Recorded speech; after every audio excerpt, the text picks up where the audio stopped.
Приветствую всех на своем канале. Сегодня давайте поговорим, как женщины смотрят на свои семейные отношения. Попробуем понять психологию взаимоотношений между мужем и женой. Итак, 4 рассказа и разные взгляды на совместную жизнь. Что бы ни случилось, она говорила себе, все к лучшему, плохое проходит, и это помогает. Он долго готовился, набирался смелости и вот, наконец, сегодня сообщил ей о своем решении расстаться.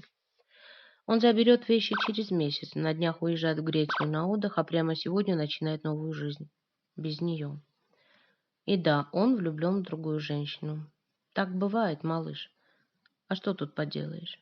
Не грусти, жизнь продолжается. Он думал, что она заплачет. А она спокойно варила кофе, аккуратно нарезала сыр и французский луковый хлеб. Наполняла горячим кофе чашку, любовалась завитками ароматного пара, добавляла сливки. Сделав первый глоток, улыбнулась. Превосходно. Он ждал скандалов, криков, истерики, а она с аппетитом съела 2 бутерброда, помыла посуду, полюбовалась на себя в зеркало и ушла на работу.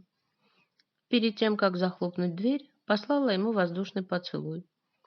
В прихожей остался запах каких-то цветов, чуть слышный и нежный. В тот же вечер он вспомнил о ней. Как она там без него? Наверное, скучает, слезы льет. А она гуляла в мебельном салоне, разглядывала столики и шкафчики и ловила себя на мысли, как же здорово, когда не нужно ни с кем советоваться, уступать чужому мнению. Увидела уютную кухню цвета итальянский орех, влюбилась и купила. Он ждал. Будет звонить и умолять вернуться. Но телефон молчал. А она пригласила к себе бездомного дворового кота. Назвала его Саймоном, отмыла, обработала и сварила на бульоне кашу.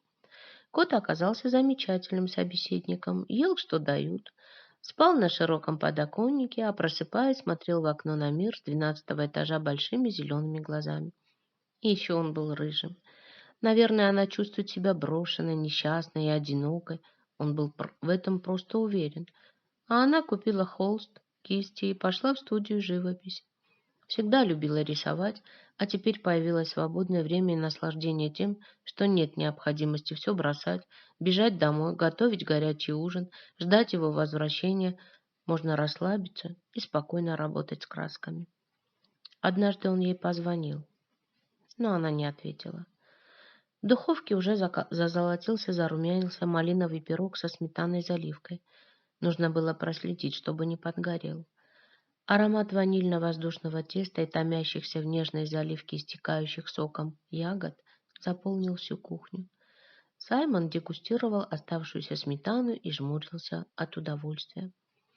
С минуты на минуту приедут близкие друзья, чтобы посмотреть ее дебютную, правда, еще не законченную картину. Через месяц, как и обещал, он приехал за вещами.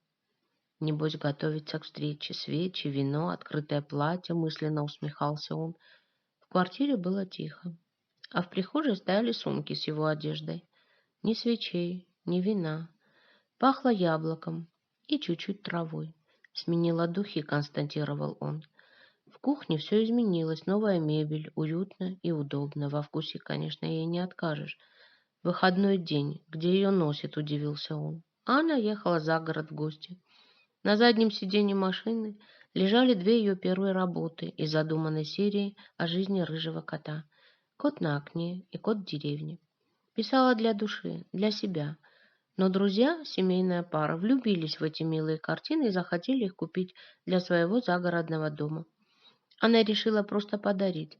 В планах было знакомство с очаровательной веслоухой шотландской, романтическое свидание на крыше, пикник с русской голубой и многое другое.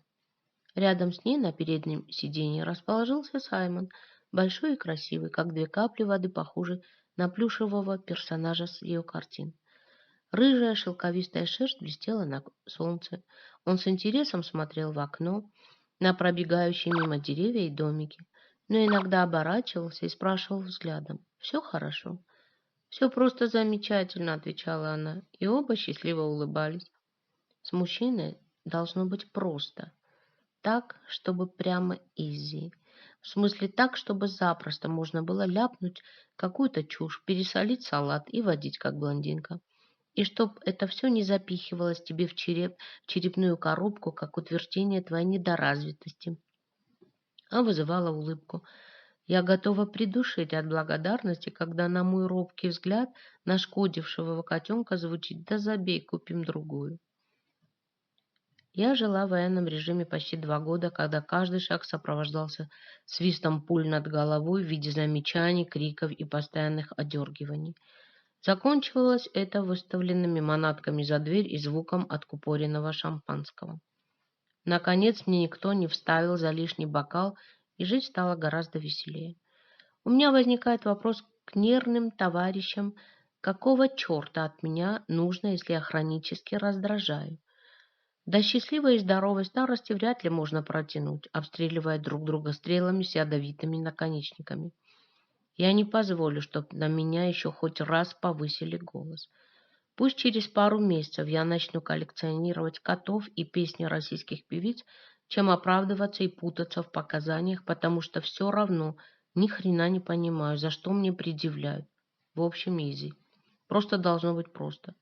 А то, что настоящая любовь приходит через боль и страдания, это булшит, иными словами, дерьмо, бред собачий. Любовь — это когда хорошо. Сначала скажут, тебе надо хоть по-другому одеться, потом скажут, что надо похудеть, потом, что надо энергичнее двигаться и смотреть веселее, оптимистичнее и не жаловаться, сменить прическу надо, прочитать модную книгу и фильмы для саморазвития посмотреть. А когда похудеешь, сменишь прическу, наденешь другие вещи и начнешь оптимистично улыбаться, скажут, что ты слишком старый. И что тогда делать? Так один муж сказал жене, с которой 25 лет прожил, когда она в спортивном модном костюмчике шагала с ним в трудном походе с тяжелым рюкзаком за спиной.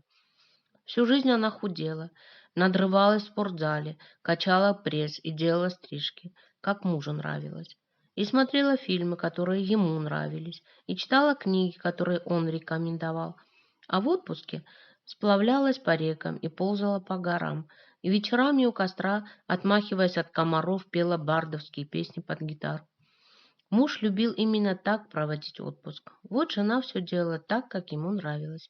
Внимала критики, старалась. А потом он рассердился, что она медленно идет с рюкзаком, и сказал: «Ты слишком старая». И что делать с такой критикой? Это не вес и не прическа, не новый фильм о космическом сознании, который можно посмотреть. 55 лет никуда не денешь. И становится тяжело тащить рюкзак и переть по чащобе, разбивая песни. Четверть века человек все делал, как хотел другой человек, ради сохранения брака, чтобы любили, чтобы было понимание. А потом муж широкими, быстрыми шагами ушагал далеко вперед, а она сидела на рюкзаке и плакала.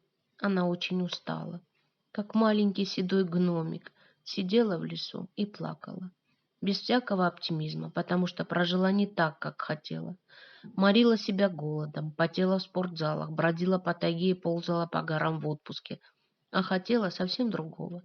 Тихих вечеров на море, пирожки печь, ходить иногда в кино на мелодрамы, носить длинные волосы, на диване лежать изредка с книжкой, в театр ходить в красивом платье. Она прожила не свою жизнь. Она делала, как мужу нравилось. Она не хотела его потерять, а он назвал ее старой и бросил в лесу. Зачем она так медленно тащится? Она дошла до электрички, бросила в лесу тяжеленный рюкзак, на билет хватило, и то хорошо. Ехала, смотрела в мутное стекло на мрачный лес, из которого выбралась чудом. Она выбралась, а кто-то нет. И до сих пор худеет, стрижется, отдыхает и ест не так, как хочется, а так, как надо другим. Это зря. Потому что потом все равно могут бросить в лесу, потому что мы слишком старые и медленно тащим рюкзак. Но бывает и по-другому. Бывает, что когда ты встречаешь человека, сразу узнаешь «мой». И неважно, друг или любимый. Просто каждой клеточкой своего тела ты понимаешь, что он для тебя родной, и ты знаешь, что он примет тебя и поймет. Какие тараканы бы не были у тебя в голове, и как улыбаешься от каждого его доброе утро, и как бегают мурашки от звука его голоса, и как сильно ломит иногда тело от желания побыть с ним рядом. И настолько безгранично доверяешь и веришь, что иногда это кажется просто невозможным. Как хорошо, что мы встречаем своих людей. Жаль, что иногда они находятся от нас так чертовски далеко. Выводы делайте сами. Поделитесь в комментариях, как вы относитесь к семейной жизни. И знайте, что на канале «Жизнь женщин» можно найти много нового и интересного. А я благодарю вас за лайки, репосты и отзывы. До новых выпусков. Пока.